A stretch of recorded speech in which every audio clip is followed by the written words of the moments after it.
नमस्कार साथियों, आप सभी का स्वागत है अपने यूट्यूब चैनल रोजगार क्लासेस 124 में। तो साथियों, कैसे हैं आप? आई होप कि आप सभी स्वस्थ होंगे और आपकी स्टडी भी बहुत ही अच्छी चल रही होगी। तो साथियों, जैसा कि आप सभी को पता है कि आरआरबी ग्रुप डी 2025 के जो एग्जाम चल रहे हैं, तो साथियों उसी को देखते हुए हम जो current affairs topic wise cover कर रहे हैं, तो उसी सीरीज में यह हमारा आर्थिक परिदृश्य का टॉपिक रहेगा। साथियों, यहाँ से क्वेश्चन बहुत बार पूछे भी गए हैं और आगे पूछे जाने की संभावना भी है। तो साथियों, जिनका भी जो आगामी शिफ्टों में एग्जाम है वो इस वीडियो को जरूर देख के जाएं, क्योंकि साथियों इससे आपको एक नया क्वेश्चन देखने को मिलेगा। तो साथियों, देर न करते हुए वीडियो स्टार्ट करते हैं। उससे पहले साथियों, जिनका भी एग्जाम होने वाला है उन सभी साथियों को ढेर सारी शुभकामनाएं। तो साथियों, यदि वीडियो अच्छा लगे तो लाइक शेयर और सब्सक्राइब करना ना भूलिएगा। चलिए साथियों, वीडियो स्टार्ट कर लेते हैं।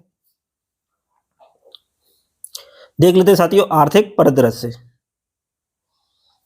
तो आर्थिक परिदृश्य पहला क्वेश्चन है साथियों, यानी वन लाइनर है साथियों। एक करंट अफेयर्स जो कवर कर रहे हैं वो स्पीडी के माध्यम से कवर कर रहे हैं, और साथियों स्पीडी से मोस्टली करंट अफेयर्स पूछी जा रही है।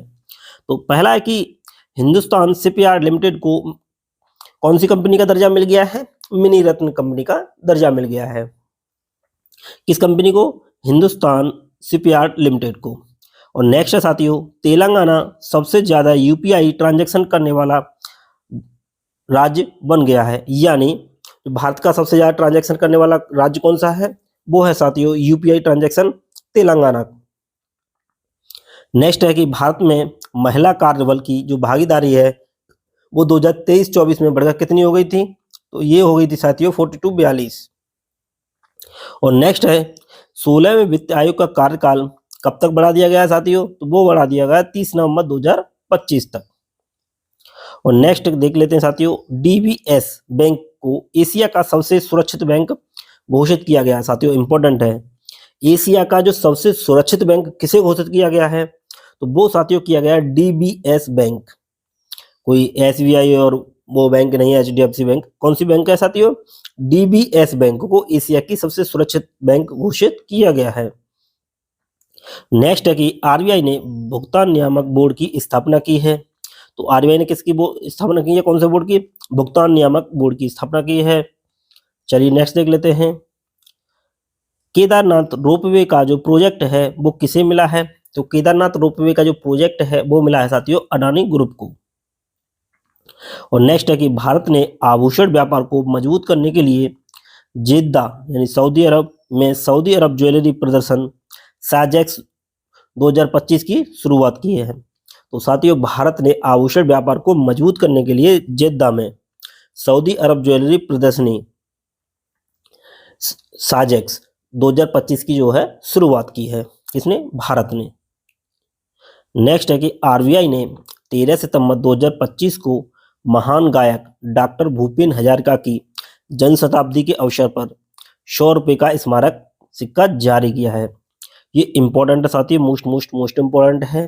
तो साथियों, आरबीआई ने जो 100 रुपये का जो स्मारक सिक्का जारी किया है 13 सितंबर 2025 को किस महान जो गायक हैं उनकी जन्म शताब्दी में? तो वो है साथियों डॉक्टर भूपेन हजारिका। क्वेश्चन कैसे भी पूछा जा सकता है, या ऐसे पूछा जा सकता है, आरबीआई ने 13 सितंबर 2025 को महान गायक डॉक्टर भूपेन हजारिका की जन्म शताब्दी पे कितने रुपए का सिक्का जारी किया है? तो साथियों वो किया है 100।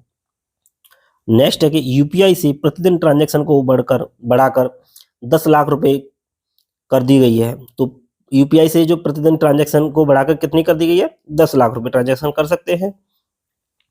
नेक्स्ट है कि जीएसटी के 4 स्लैब को घटाकर 2 स्लैब में किया गया है। तो 2 स्लैब कौन कौन सी हैं साथियों? वो हैं 5% और 18%। इंपॉर्टेंट है साथियों, नोट कर लीजिएगा कि जीएसटी की जो पहले 4 स्लैब थी अब कर दी गई हैं 2 स्लैब। कौन कौन सी? 5% और 18%।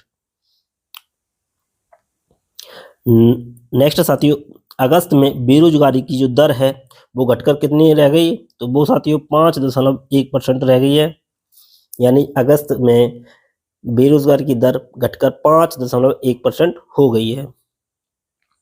नेक्स्ट है, अगस्त में भारत का जीएसटी संग्रह बढ़कर कितना हो गया है? 1.86 ट्रिलियन हो गया है, यानी अगस्त में भारत का जो जीएसटी संग्रह है वो 1.86 ट्रिलियन हो गया है। नेक्स्ट है कि देश का विदेशी मुद्रा भंडार घटकर कितना हो गया है, तो वो हो गया 690.72 अरब डॉलर। 690.72 अरब डॉलर। नेक्स्ट साथियों, भारत दुनिया का तीसरा सबसे बड़ा ऑटोमोबाइल बाजार बन गया है। तो भारत दुनिया का तीसरा सबसे बड़ा ऑटोमोबाइल बाजार बन गया है। इंपॉर्टेंट है साथियों। नेक्स्ट देखते हैं कि भारत दुनिया का दूसरा सबसे बड़ा मछली उत्पादक देश बन गया है। तो तीसरा तो बना है ऑटोमोबाइल बाजार, लेकिन दूसरा बना है मछली उत्पादक देश बन गया है भारत विश्व में। और नेक्स्ट है कि भारत दुनिया का दूसरा सबसे बड़ा कोयला उपभोक्ता भी बन गया है। यानी मछली उत्पादक तो बना ही बना है दूसरा, उसके साथ साथियों कोयला उपभोक्ता भी बन गया है दूसरा भारत दुनिया में। तो भारत दुनिया में दूसरा मछली उत्पादक और कोयला उपभोक्ता में दूसरा स्थान है, और ऑटोमोबाइल बाजार में तीसरा स्थान है। नेक्स्ट देखते हैं साथियों, मलेशिया ने राइट बैंक नामक दुनिया का पहला एआई संचालित बैंक लॉन्च किया है। इंपॉर्टेंट है साथियों, मोस्ट इंपॉर्टेंट है कि राइट बैंक जो नामक एक दुनिया का सबसे पहला एआई संचालित बैंक है, वो किस देश ने लॉन्च किया है, तो वो किया है साथियों मलेशिया ने। तो उस बैंक का नाम क्या है, राइट बैंक। तो ये इंपॉर्टेंट है, ये एआई से संचालित दुनिया का पहला बैंक है जो मलेशिया ने शुरू किया है, यानी लॉन्च किया है। कौन सा बैंक, राइट बैंक। नेक्स्ट है, प्रधानमंत्री नरेंद्र मोदी ने वाराणसी से पीएम किसान की जो 20वीं किस्त है वो जारी की है।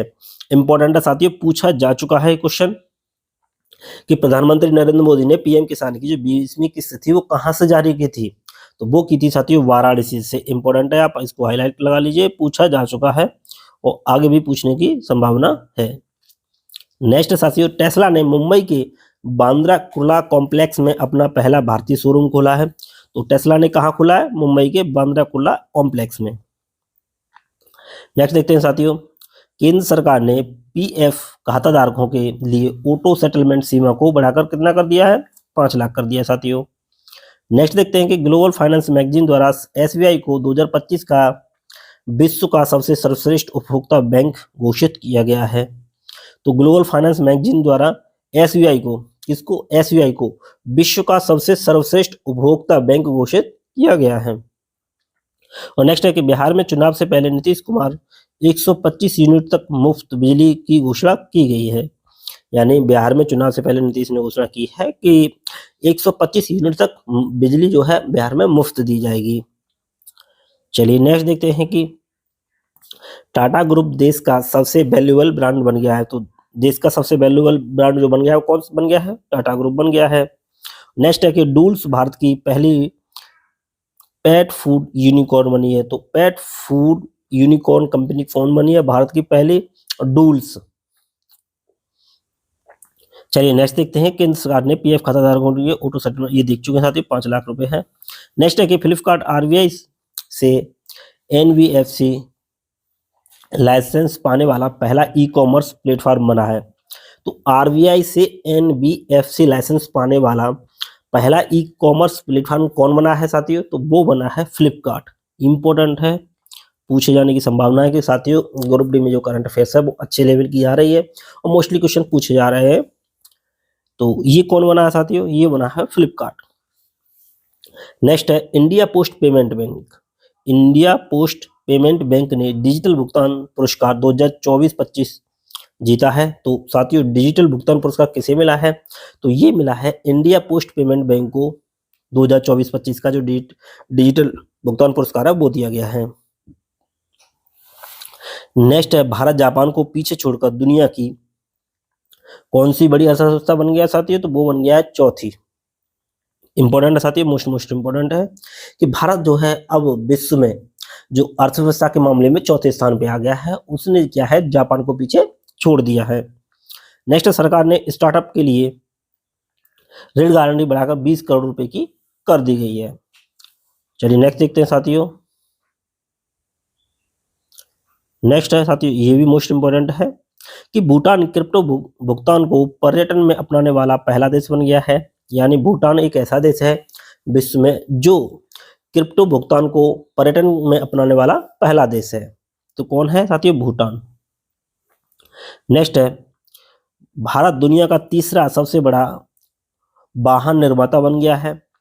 नेक्स्ट है कि अप्रैल 2025 के दौरान सभी व्यक्तियों के लिए बेरोजगारी दर कितनी है? 5.1%।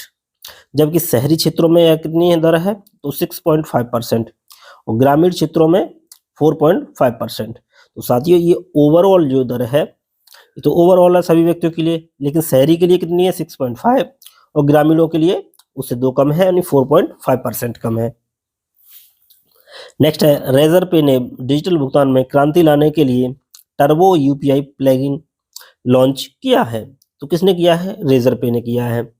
तो टर्बो यूपीआई प्लगइन। नेक्स्ट है बैंक ऑफ महाराष्ट्र ने ट्रेंड में भारत का पहला एटीएम लगाया है। चलिए साथियों इसको हाईलाइट कर लेते हैं। क्यों हाईलाइट कर लेते हैं? क्योंकि इसके पूछे जाने की संभावना ज्यादा है साथियों। कैसे है? भारत का ऐसा पहला कौन सा बैंक है जिसने ट्रेन में एटीएम लगाया है? तो ट्रेन में एटीएम लगाया बैंक ऑफ महाराष्ट्र ने। नेक्स्ट साथियों, भारत विश्व का दूसरा सबसे बड़ा चाय निर्यातक भी बन गया है। तो भारत जो है दूसरा मछली उत्पादक भी है, कोयला उत्पादक भी है और चाय निर्यातक भी दूसरा है भारत। नेक्स्ट संघाई शहर में एशिया के अरबपतियों की राजधानी बन गया है। तो संघाई शहर कौन बन गया है? एशिया के अरबपतियों की राजधानी बन गया है। कौन? संघाई शहर। तो अब साथियों भारत की पहली यूनिकॉर्न कंपनी कौन बनी है? तो वो बनी है जस्पे, JUSPAY 2025। तो साथियों 2025 में भारत की पहली यूनिकॉर्न कंपनी कौन बनी है? वो बनी है जस्पे, JUSPAY। नेक्स्ट है JSW स्टील दुनिया की सबसे बड़ी स्टील कंपनी बनी है। JSW दुनिया की सबसे बड़ी स्टील कंपनी। नेक्स्ट है कि 2000 रुपये से अधिक के यूपीआई लेन देन पर कोई जीएसटी नहीं लगेगा। 2000 रुपये से अधिक कोई लेन देन करता है यूपीआई से तो उसमें कोई भी जीएसटी नहीं लगेगा। नेक्स्ट है अमेरिका चौथे साल भी भारत का सबसे बड़ा व्यापारिक साझेदार बना है। यानी भारत का जो सबसे बड़ा जो साझेदार है वो लगातार कौन बनता आ रहा है? वो यूएसए बनता आ रहा है।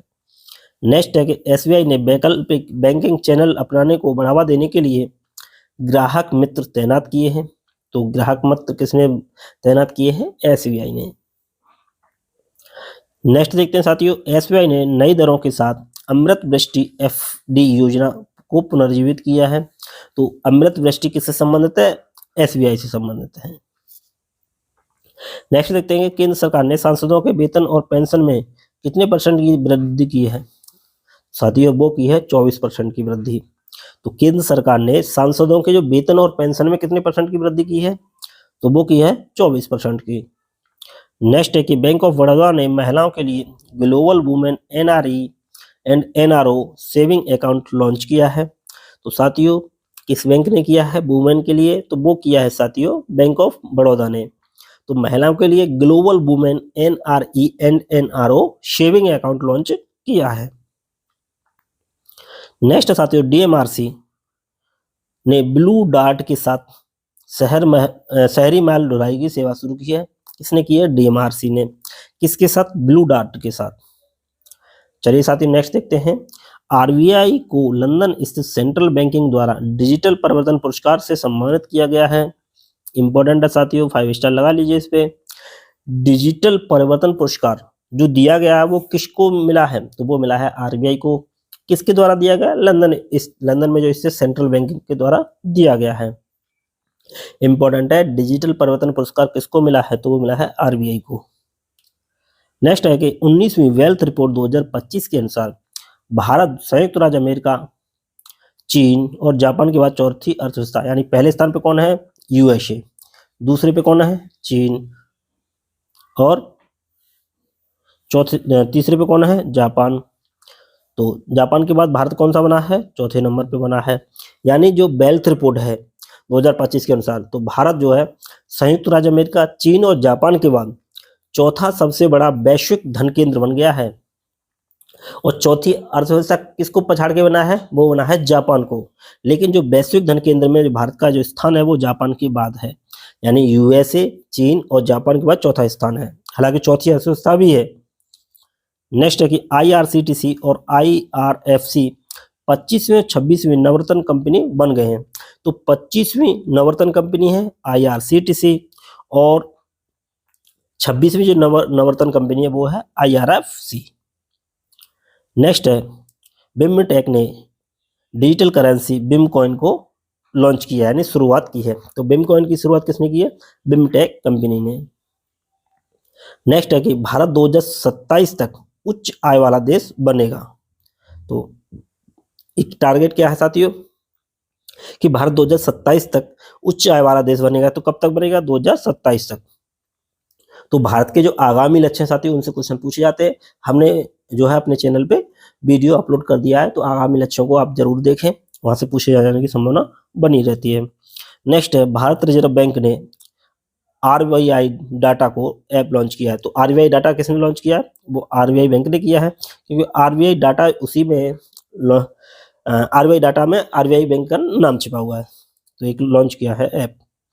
नेक्स्ट है एलआईसी ने वन मैन ऑफिस ऑनलाइन सेवा शुरू की है। तो किसने की है वन मैन ऑफिस? तो वो की है एलआईसी ने। नेक्स्ट है कि आईडीएफसी फर्स्ट बैंक ने अमिताभ बच्चन को डिजिटल अवतार लॉन्च किया है। तो साथियों इंपॉर्टेंट है क्वेश्चन। तो अमिताभ बच्चन को डिजिटल अवतार किसने लॉन्च किया है? तो वो किया है आईडीएफसी फर्स्ट बैंक ने। नेक्स्ट है टाटा